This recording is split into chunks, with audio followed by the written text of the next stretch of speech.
mengeko kembali. Halo. Oke, sudah ya. Ampun, sudah. Oke.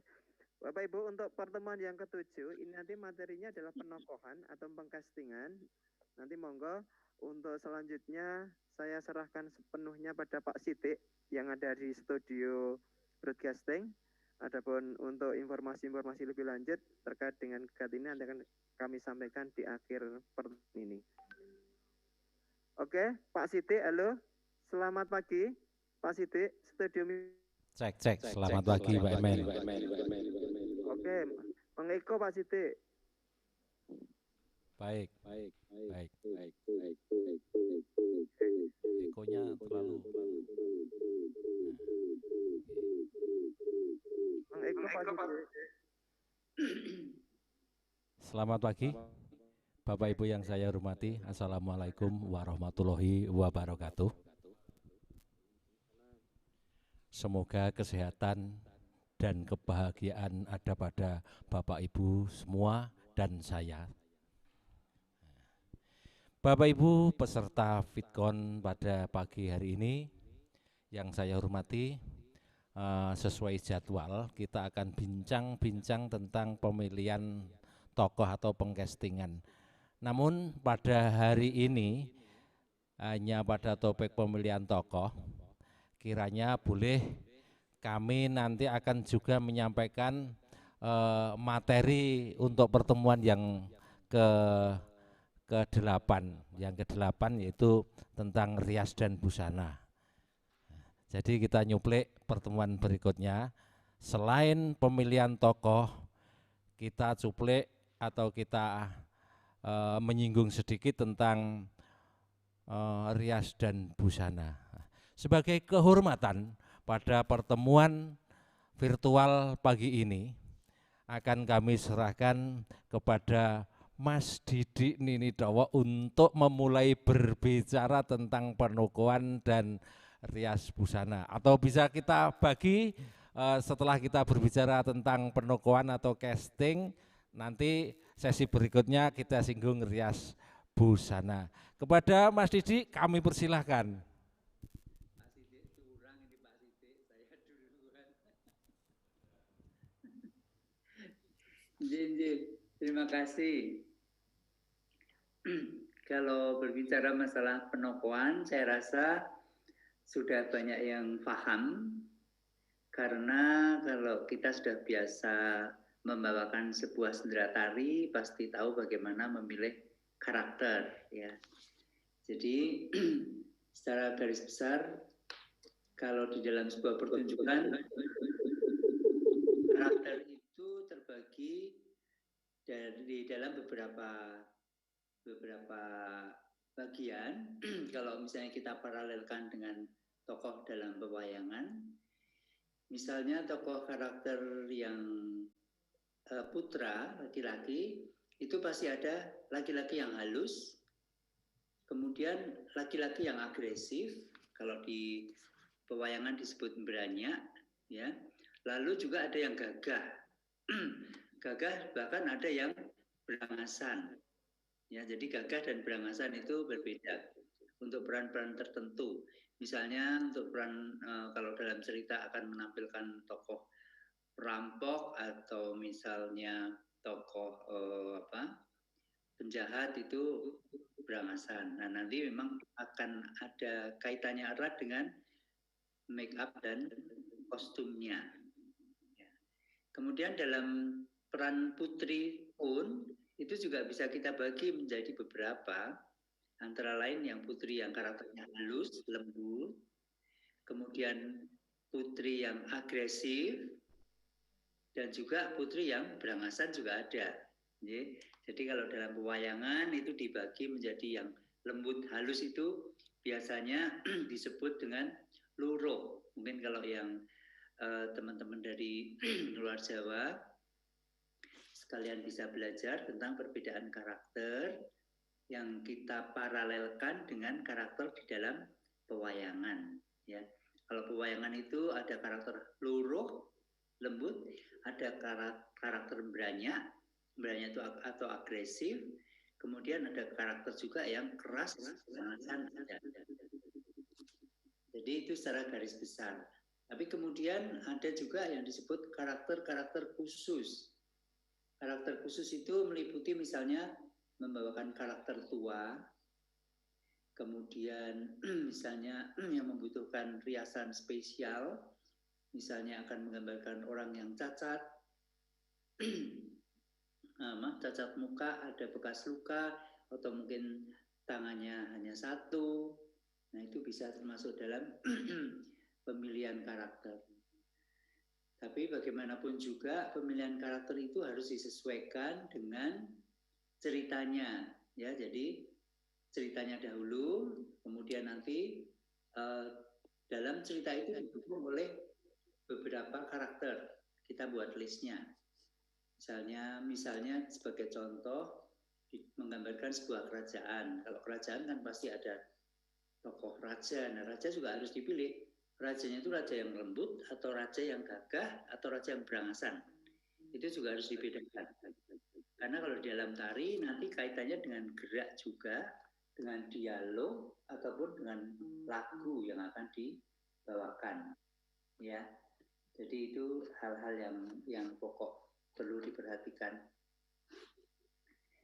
Ya, lalu misalnya karakter yang khusus-khusus misalnya akan menampilkan dunia lain, misalnya akan menampilkan dunia-dunia setan misalnya. Nah, kita juga harus bisa membedakan yang akan ditampilkan apa. Misalnya kuntilanak itu bagaimana riasnya. Kemudian tengkorak, bagaimana riasnya. Atau juga misalnya dalam cerita itu akan tampil tokoh binatang, ya, atau manusia setengah binatang. Nah, itu juga harus dipikirkan secara khusus. Karena di dalam legenda-legenda itu biasanya kan muncul tokoh-tokoh yang aneh atau misalnya tokoh-tokoh dari dunia lain. Itu kadang-kadang kalau dalam legenda kan muncul. Misalnya contoh aja tukang sihir, atau dukun, atau mungkin dewa-dewi, atau peri, ya, di samping setan-setan. Nah, itu bisa dimunculkan dengan karakter yang khusus. Jadi sebenarnya banyak sekali jenis-jenis karakter mengacu di dalam ceritanya. Karena kalau kita baca atau kita pelajari cerita-cerita dari budaya di Indonesia itu sangat kaya. Apalagi kalau kita bicara mitos, ya, itu sangat luar biasa. Jadi sekali lagi dalam pemilihan tokoh atau dalam penokohan itu kita harus mempertimbangkan banyak hal. Mulai dari jenis karakternya, kemudian pemilihan pemainnya juga disesuaikan, lalu jumlah pemainnya berapa nanti harus kita bagi-bagi sesuai dengan kebutuhan di dalam cerita itu. Ya. Baiklah, sementara dari saya itu dulu, nanti mungkin lebih banyak ke tanya jawab nanti kita bantu. Ya. Terima kasih, matur nuwun Pak Sidik, Pak Dar, monggo. Mas Didik yang telah memberikan jabaran tentang penokohan dan rias busananya secara detail. Barangkali ini sudah bisa menjadikan bayangan bagi Bapak Ibu guru atau Bapak Ibu koreografer atau sutradara untuk nanti untuk menerapkan apa yang sudah disampaikan oleh Mas Didik. Baik, akan lebih jelas lagi kepada beliau Bapak Dr. Daryono untuk memberikan gambaran-gambaran bagaimana pemilihan tokoh atau pengcastingan dalam sebuah drama tari dan bagaimana penerapan rias busana dalam drama tari. Kepada Bapak Daryono kami persilahkan. Terima kasih Mas Didik. Terima kasih juga Mas Didik sudah memberi ilmunya kepada kami atau kita semua. Bapak Ibu, saya akan menambahkan apa yang disampaikan Mas Didik.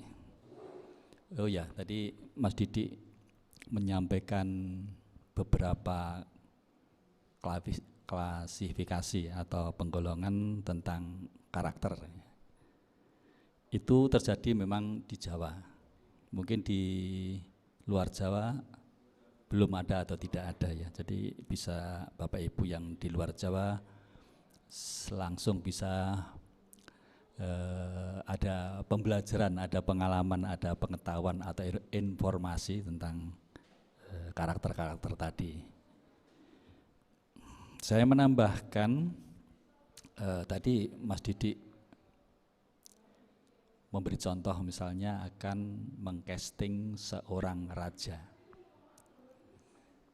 Jadi yang perlu diingat adalah yang pertama tadi harus diingat ceritanya seperti apa. Kalau di dalam cerita itu sang raja itu seorang yang bengis, seorang yang nakal seperti itu ya, kita harus betul-betul mencari sosok atau tubuh yang pas gitu. Misalnya yang tinggi besar, kemudian bahkan itu bisa menjadi semacam ikon, misalnya kulitnya yang hitam, misalnya seperti itu. Nah, tentu saja kita juga harus memperhitungkan power si penarik itu sendiri. Kalau tinggi dan besar tapi powernya lembut atau tidak atau kurang kuat, ya pasti tidak kita pilih. Dan saya kira power ini sangat menjadi semacam penentu ketika seseorang itu mengungkapkan hal-hal yang dikatakan oleh Mas Didik tadi, yang beringas, yang berangasan seperti itu. Nah, kemudian itu pasti akan mempengaruhi garap geraknya. Kalau berangasan ditata garap geraknya itu yang biasa-biasa saja, saya kira akan kurang mendukung apa yang ingin diungkapkan. Pasti patah-patah, kuat, dan mungkin ya dengan memanfaatkan pola lantai yang tidak statis, kesana kemari, terus berubah arah terus, seperti itu misalnya. Jadi garap geraknya pasti mengikuti apa yang ingin diungkapkan. Demikian juga kostum. Kalau tadi konteksnya sebagai seorang raja yang berangasan atau yang bengis, pasti kostumnya harus ada unsur-unsur warna atau desainnya yang mengarah ke itu. Jarang sekali di dalam penampilan atau sajian suatu karakter itu, misalnya tadi bengis atau berangasan, kemudian tata kostumnya justru paradoks. Misalnya jadi berkain bagus dan warna-warna yang indah, jarang sekali. Tapi bisa Bapak Ibu gunakan atau dicoba untuk garapan dalam sendera tari ini. Ya, rias tadi juga sangat mempengaruhi kekuatan ungkap dari tokoh itu. Kalau di Jawa, rias yang seperti itu banyak digunakan oleh wayang orang, tetapi memang di wayang orang tidak realis. Ada sikap stylish atau dibudayakan atau dibuat halus, stylish. Nah, Bapak Ibu bisa seperti itu, bisa realis, bisa yang seperti wayang orang pada umumnya, jadi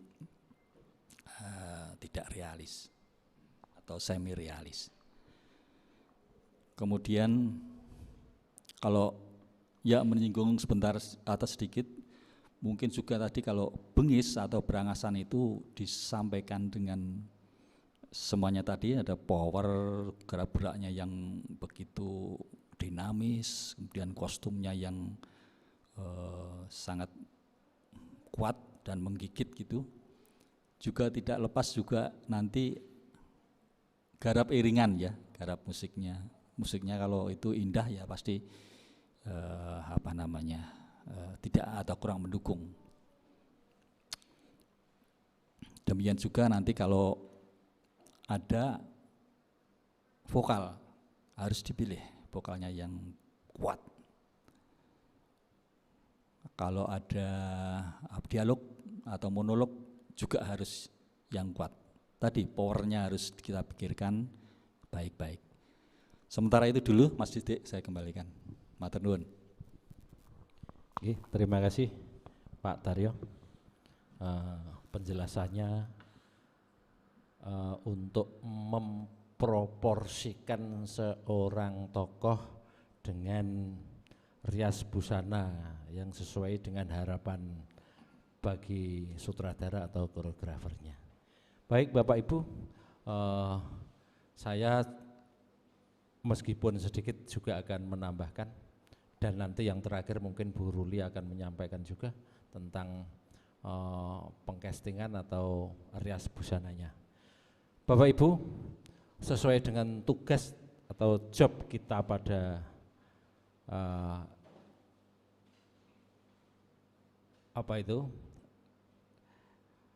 pada pertemuan ini dan proyek yang akan dilaksanakan oleh Bapak Ibu, bahwa pemilihan casting atau penokohan itu yang saya maksud apabila Bapak Ibu sudah memiliki cerita, kemudian mempunyai pendukung 15 orang penari, untuk itu mau tidak mau Bapak Ibu harus memilih tokoh-tokoh sesuai cerita yang dipilih oleh Bapak Ibu.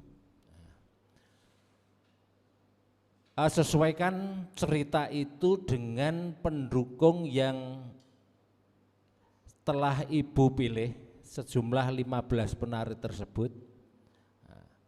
Jika dari 15 orang penari itu secara lengkap sudah ada untuk peran pria, peran putri, nah ini kita sesuaikan dengan karakter-karakter yang ada di dalam cerita tersebut. Bapak Ibu, tidak harus semua tokoh yang ada di dalam cerita tersebut kita tampilkan. Jadi tidak semua tokoh-tokoh yang ada di cerita tersebut tidak harus ditampilkan semua, tapi Bapak Ibu bisa memilih tokoh-tokoh yang kira-kira bisa membangun konflik pada sebuah adegan atau secara keseluruhan karya drama tari tersebut. Kemudian pemilihan tokoh, baik itu tokoh protagonis atau antagonis atau peran pembantu, istilahnya peran pembantu itu yang saya maksud adalah semacam penari kelompok atau penari rampak itu. Ini benar-benar harus dipertimbangkan mengenai gender, apa yang tadi sudah disampaikan oleh Pak Daryono. Kemudian karakter ini seharian bisa dilihat, meskipun kadang-kadang juga bertentangan.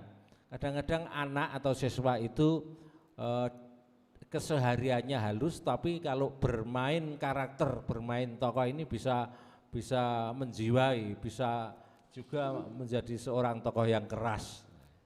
Ini yang tahu adalah Bapak Ibu semua. Itu pemilihan tokoh. Kemudian hindarkan Bapak Ibu, hindarkan pemilihan tokoh untuk peran pria ini dilakukan oleh wanita. Nah, ini kan namanya tidak proporsi. Kalau yang pria ya seharusnya ya diperankan oleh penari pria. Begitu. Kemudian jika di dalam cerita ini hanya akan menampilkan beberapa tokoh, artinya peserta yang lain yang 15 orang ini ada yang tidak kebagian peran. Nah, ini bisa dimasukkan ke penari kelompok. Kita berbincang tentang penari kelompok atau penari rampak. Bapak Ibu, biasanya di dalam drama tari, fungsi dari penari kelompok ini ganda atau multifungsi. Yang pertama, penari kelompok bisa menggambarkan sebagai dayang-dayang. Yang kedua, penari kelompok bisa mendukung suasana adegan. Misalnya adegan susah, kemudian adegan senang, ini bisa didukung oleh rampak atau dari penari kelompok tersebut. Jadi tidak semua menjadi tokoh. Penari kelompok pun fungsinya sangat mendukung sekali dalam sebuah adegan. Misalnya penari kelompok menggambarkan api, ini bisa saja. Penari kelompok menggambarkan suasana angin atau suasana laut, samudera. Nah ini. Jadi berfungsi ganda, kadang-kadang di adegan pertama tari kelompok ini menggambarkan suasana adegan yang damai, yang tenang dan sebagainya. Kemudian mungkin adegan ketiganya dia berperan sebagai dayang-dayang atau kalau Jawa istilahnya bedayan. Kalau Jawa istilahnya bedayan. Bisa juga tari kelompok ini menggambarkan suasana hati seorang tokoh tertentu yang memang didukung. Mungkin merupakan gejolak hati seorang tokoh yang tampil pada adegan tertentu. Ya, ini bisa saja seperti itu. Kemudian sedikit menyinggung masalah rias dan busana. Rias dan busana ini sebenarnya sebelum dia melakukan tandang atau gerak tarinya itu sudah bisa dibaca. Kalau menggunakan rias seperti itu, busana seperti itu atau kostum seperti itu, oh ini tokohnya gagah, oh ini tokohnya alus dan sebagainya. Meskipun tebakan kita ini barangkali belum tentu. Kadang-kadang yang menggunakan kostum nuansa lembut itu bisa saja suatu ketika dia akan menjadi seorang karakter yang keras dan sebagainya. Yang jelas penggunaan kostum ini tidak mengganggu gerak dari si penari tersebut. Sekali lagi, yang jelas penggunaan kostum ini tidak mengganggu ruang gerak atau gerak itu sendiri daripada penari atau tokoh-tokoh tertentu.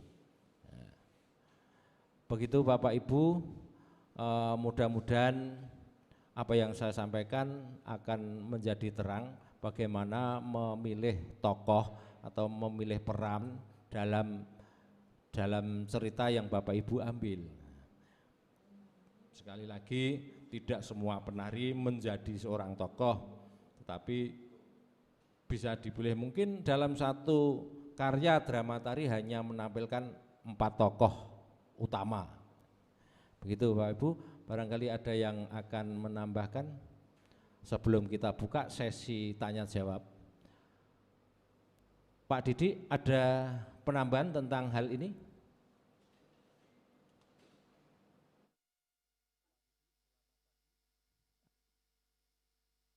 Sementara belum, Pak. Sementara belum. Itu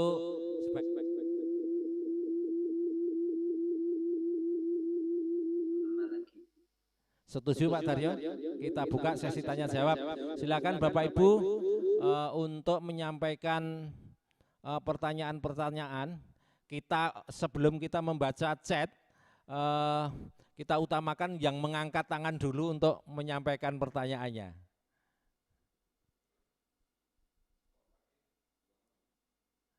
Silakan Bapak Ibu atau anak-anakku yang tercinta, silakan untuk mengangkat tangannya untuk menanyakan sesuatu yang belum jelas.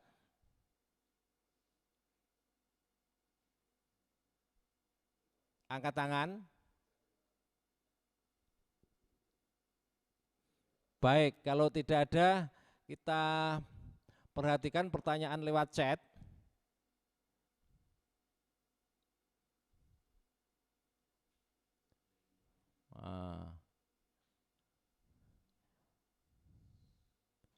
Dari agak dibesarkan, saya tidak bisa melihat, Pak. Ibu Nur Aini. Di Zoom.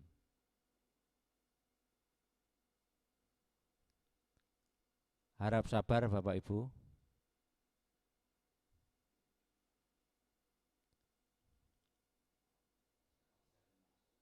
Dari Nurafni, dari Ibu Nurafni Fajarna. Oh, Bapak ya ini ya? Kelihatannya Bapak ini. Assalamualaikum, permisi Pak, agak sedikit berbeda pertanyaannya dengan materi sekarang. Mau tanya Pak, ceritanya harus yang ada di daerah masing-masing. Ayo lagi lah Pak, dan durasi untuk tugas akhir minimal berapa menit? Terima kasih. Baik, saya jawab seperti yang kita sampaikan ke pertemuan yang sebelum hari ini. Cerita bisa mengambil dari cerita daerah setempat, kemudian durasi minimal 25 menit sampai dengan 30 menit. Begitu Bapak Nurafni.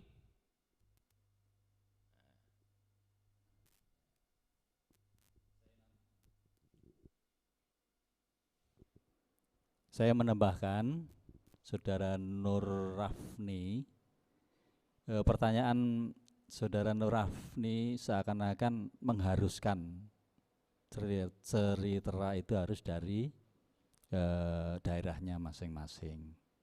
Kita hanya menghimbau sebaiknya cerita itu memang diangkat dari daerah lain, tapi tidak harus ya. Sebab kita berpikiran bahwa cerita yang ada di daerahnya masing-masing itu pasti sudah membudaya, artinya sudah dikuasai oleh warganya, termasuk seseorang yang jadi koreografernya. Saya kira itu yang bisa saya tambahkan. Jadi tidak harus ya, tidak harus, tetapi kita menghimbau nilai-nilai lokal yang ada di daerahnya masing-masing itu bisa terangkat, bisa menjadi bunga setaman di antara yang lain gitu. Terima kasih. Baik, ada penambahan dari Pak Didik. Sementara tidak, ini masih menunggu pertanyaan yang nanti yang bisa dijawab, Pak.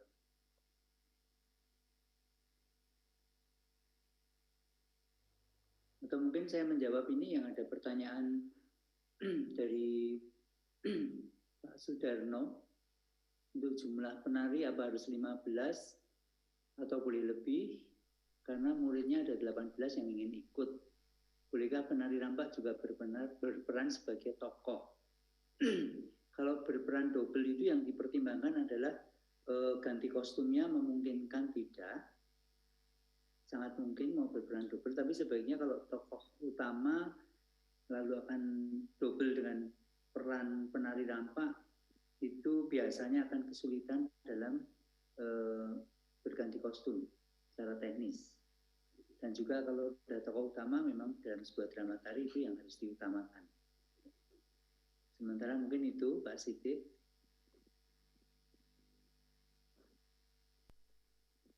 Terima kasih Pak Didik. Terkait dengan pertanyaannya Pak Darno dari Sambia ini, Pak Darno, diperbolehkan asalkan tidak melebihi 25 person. Kalau kebetulan muridnya ada 18, nanti maksimal 25, monggo terserah pembagiannya. Untuk pemusiknya atau pengerawit atau pengiringnya ini berarti 18, sekitar 8 plus pembimbingnya Pak, monggo. Nah, kalau pengerawit tidak dimunculkan atau merupakan iringan editing, ini tidak masalah. Begitu Pak Darno. Selanjutnya kita lihat pertanyaan untuk jumlah penari. Ini sama pertanyaannya. Sebagai tokoh, maksudnya Pak Didi. Maaf.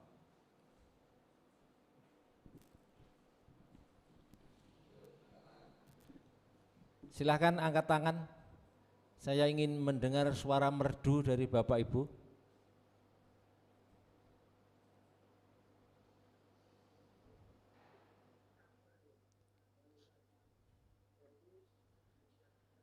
Ya, atau anak-anakku yang tercinta yang ikut dalam Vicon ini.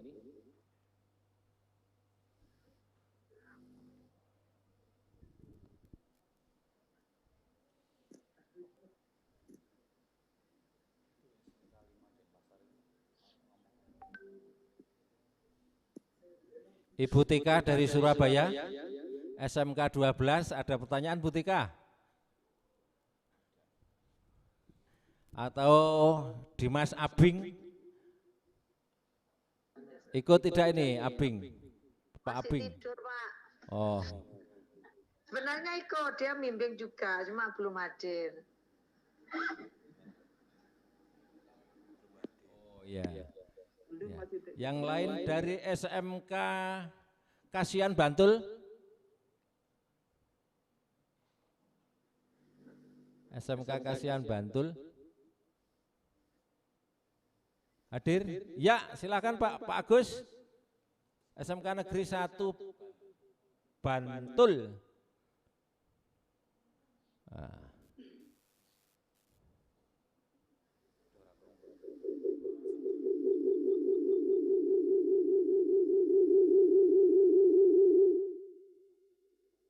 Sekali Pak. Ini Pak, saya mau menanyakan untuk tugasnya itu dalam pengiriman video, shootnya apakah boleh lebih dari 1 frame kamera, misalnya 2, kemudian nanti apakah boleh diedit atau bagaimana Pak? Matur nuwun, terima kasih. Baik, Pak, akan saya jawab.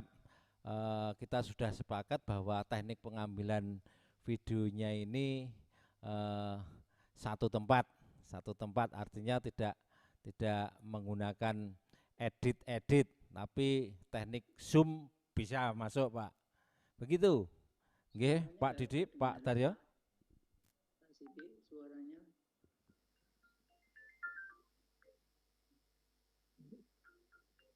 Pak Sidik mohon diulang. Suaranya nggak muncul Pak Sidik. Baik.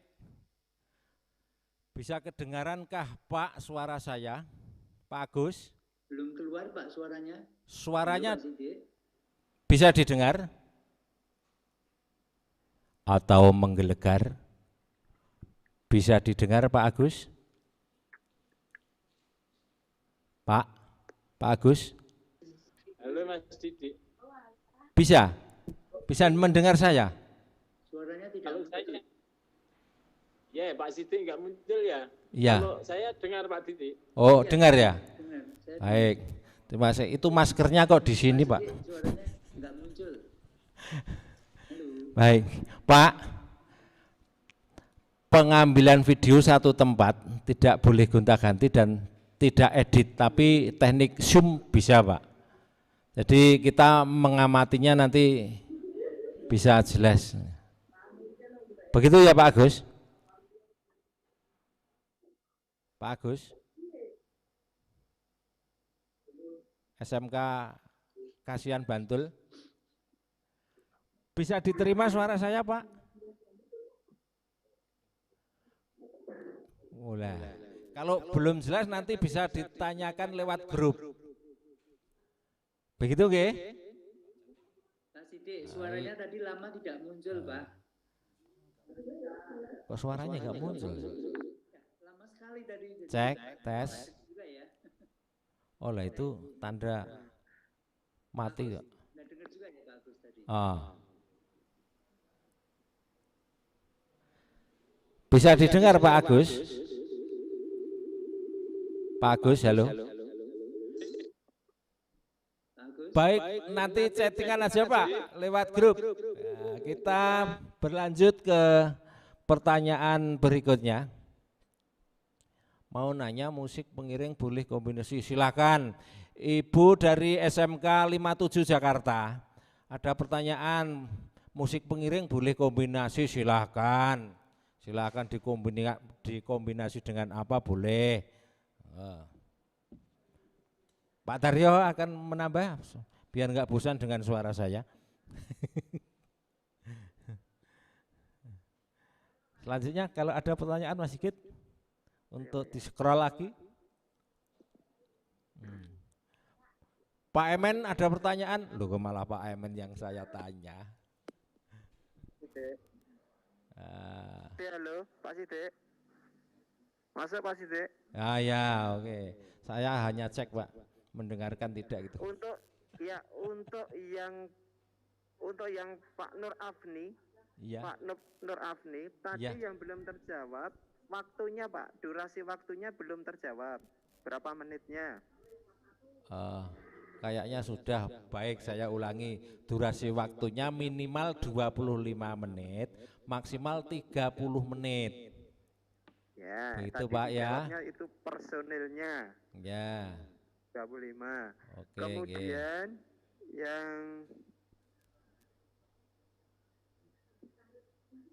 yang dari SMK Bandung Pak Sidik mohon untuk di cross-check-kan karena baru bergabung kemarin. SMK 10 ya, kalau nggak keliru. SMK 10 Bandung. Iya. Kelihatannya baru bergabung kemarin. Coba di cross check dari studio Pak Sidik. Kalau belum muncul coba di dari setting juga. Rekan-rekan SMK 10 Bandung. Ada Pak. Ada yang hadir? Pak. Oh ya, ada yang tanyakan Ibu. Ada Pak. Ini barusan saya sedang mengetik. Oh Bu Eli, oh iya Bu Eli yang kemarin, oh ya. Sambil mengajar juga, kebetulan ada jam pelajaran pagi ini. Mohon maaf Bapak, mohon izin bertanya karena saya baru bergabung, jadi mungkin banyak informasi yang saya belum mengetahuinya. Terutama ini kan sekarang kondisi pandemi seperti ini, perizinan untuk mengumpulkan person atau orang-orang, apalagi anak-anak ke sekolah itu kami harus berkoordinasi dengan pihak provinsi, dinas provinsi. Nah, apakah pengambilan gambar untuk dramatari ini karena akan kurang lebih melibatkan mungkin sekitar 30 orang berkaitan dengan kru, barangkali nanti yang pengambilan gambar selain daripada pendukungnya. Apakah pengambilan gambarnya ini seperti itu, satu frame, kemudian orang seperti di atas pentas biasa, kemudian diambil gambarnya, atau di kolase misalnya, atau ada strategi apa gitu untuk meminimalisir berkumpulnya banyak orang ini berkaitan dengan banyaknya pendukung. Itu barangkali Pak pertanyaan dari saya. Terima kasih. Silakan yang berwenang menjawab, Pak Emen silakan. Halo. Halo Pak Emen silakan untuk dijawab. Bu Eli, nanti untuk materi ya menjawab materinya dulu. Nanti yang materi pertemuan pertama dari narasumber nanti bisa kami termasuk untuk apa itu materinya secara PPT. Nanti kami kirim Ibu. Oh baik. Nanti kami kirim. Terima kasih. Baik. Iya, enggak. Karena Bu Eli kan baru bergabung kemarin, jadi belum. Ya. Kemudian untuk itu Bu, untuk materi-materi yang sudah disampaikan oleh narasumber nanti Ibu bisa melihat di linknya Betul. YouTube, iya channelnya SMKI Solo. Ya, saya baru lihat satu materi kemarin, Pak, yang Iya. awal sekali, baru pertemuan pertama. Iya, cuma durasinya agak begitu panjang. Betul. Dan 1 jam. Mungkin sambil santai bisa dibuka-buka, nanti bisa kalau ada yang kurang paham bisa di chatting lewat grup KKS. Monggo. Terima Atau kasih, Pak. bisa langsung ke Pak Sidik boleh, nanti bisa disampaikan. Atau Pak Dar jika boleh, Pak Didik jika boleh. Beliau ada Terima kasih. Ya itu Bu Eli. Mungkin nanti ada tambahan dari Pak Sidik atau Pak Dar atau Pak Didik yang dari Jogja, monggo. Saya kira secara teknik sudah dijelaskan oleh Pak Emen. Nanti kalau ada kurangnya bisa ditanyakan lewat grup KKSI Bapak Ibu. Atau mungkin Pak Didik akan menyampaikan sesuatu. Tadi Bu Eli menanyakan tentang bagaimana pengambilan gambar kaitannya dengan apa kalau pemain banyak begitu ya, protokol kesehatan. Betul. Ya. Betul. Jadi kebetulan saya ini lagi beberapa kali ini sedang syuting juga, syuting kolosal, sehingga pengambilannya bisa per adegan. Jadi bisa bagi-bagi, misal katakanlah satu adegan diusahakan maksimal itu 15 atau 10, itu aman. Dan nanti pengambilan gambarnya memang harus dijadwal, jadi makan banyak waktu. Misalnya ada 3 adegan, itu nanti dikasih jam supaya tidak menghindari terkumpulnya banyak penari. Jadi misalnya jam 9 sampai jam 11 itu adegan 1, nanti jam 1 sampai jam sekian begitu, sehingga memang risikonya biayanya akan tinggi dan juga waktunya relatif akan panjang karena tidak bisa mengumpulkan mereka bersama-sama. Jadi memang harus benar-benar dipikirkan detail, menghindari untuk mereka muncul bersama-sama. Seandainya harus muncul bersama-sama, diusahakan itu hanya satu adegan, tapi durasinya tidak terlalu lama. Dan komposisi memang agak sekali, memang agak ribet, dan juga saya baru aja ngalami belum lama ini. Jadi akhirnya memang kita harus hati-hati karena kalau mengumpulkan sampai 25 penari atau 30, kemarin kebetulan penari saya ada 25, jadi membuat komposisinya harus benar-benar diatur supaya tidak terlalu berjubel gitu. Terima kasih. Terima kasih Pak Didi, Mas Didi.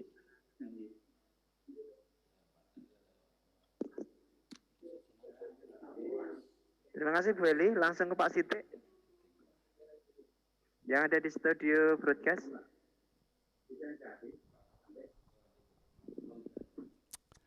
Ya, ini ada pertanyaan lagi dari Pak Sudarno ya. Untuk sajian apa full pentas di syuting atau boleh dengan editing? Sudah beberapa kali ini disampaikan ya, jadi itu bukan merupakan kolase. Jadi sekali ya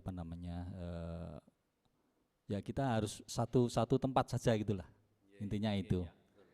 Dan pengaturannya bisa tadi seperti apa yang disampaikan oleh Mas Didi, tappingnya, cara pengambilan gambarnya seperti itu. Jadi juga sebelumnya ada pertanyaan yang mengarah ke itu. Jadi kita sepakat dengan satu panggung yang akan kita eksplorasi habis-habisan untuk sebuah cerita yang kita pilih. Tidak merupakan editing atau kolase dari beberapa angle atau tempat. Saya kira jelas ya. Terima kasih. Baik, Bu Ruli akan memberikan tambahan.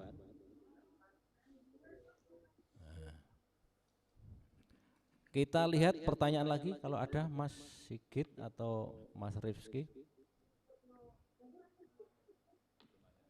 Oh, belum ada. Ya.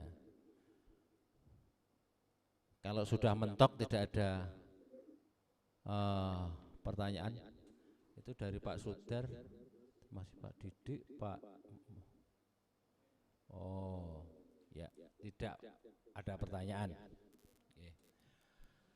Bu Ruli, untuk durasi pertemuan pada hari ini mungkin sudah bisa dikembalikan ke Pak Emen.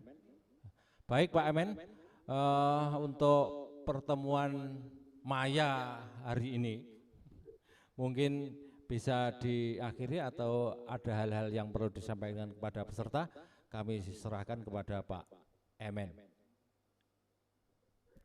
Ya, terima kasih Pak Sidik, sudah banyak materi yang sudah disampaikan oleh narasumber baik dari Yogyakarta, dari studionya Pak Didik ini Dawo, kemudian dari SMK 8 juga sudah banyak dijelaskan.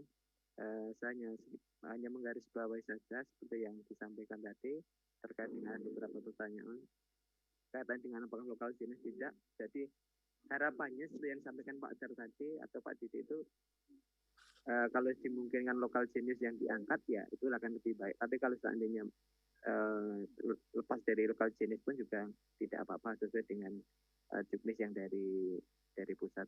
Kemudian untuk Bapak Ibu, kemarin pada waktu kami sampaikan Zoom meeting dengan panitia direktorat, kami sampaikan dari Pak Gatot menyampaikan bahwa nanti dari pemenang lomba KKS ini nanti akan diambil dari 6 yang terbaik dari 6 itu nanti yang akan dipromosikan.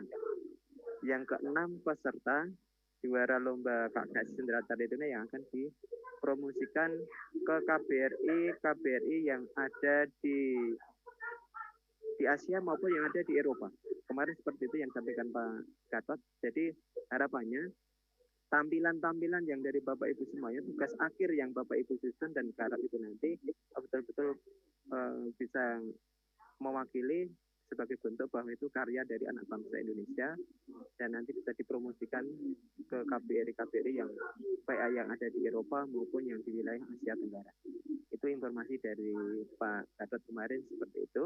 Kemudian yang terakhir Bapak Ibu, untuk pertemuan hari ini, nanti kalau seandainya masih ada pertanyaan-pertanyaan, termasuk ini yang baru chatting, SMK Muhammadiyah 1 Ndoro, nanti bisa di-chattingkan lewat grup untuk pertanyaannya, biar nanti bisa dijawab oleh Pak Sidik atau Pak Didik atau Pak Dar, nanti bisa menjawab di situ juga. Kalau seandainya hari ini sudah cukup Bapak Ibu, kami akhiri untuk Vikon pada pagi hari ini. Jangan lupa nanti Bapak Ibu yang sudah hadir untuk presensi online yang sudah kami share di grup, jangan lupa nanti ini adalah pertemuan yang ke-7 atau ke-5. Itu Bapak Ibu. Terima kasih atas perhatiannya. Sebelum kita akhiri, Bapak Ibu mohon dibuka semuanya. Kita buka untuk gambarnya. Kita screenshot, kita foto bersama dulu untuk laporan direktorat yang ke sekian kali. Sehingga nanti direktorat juga bisa memantau kondisi kita semuanya. Oke, silakan dibuka semua Bapak Ibu untuk gambarnya. Oke, silakan dibuka semua. Oke, 1, 2, 3. Halaman berikutnya, saya mohon dibuka semua. 1,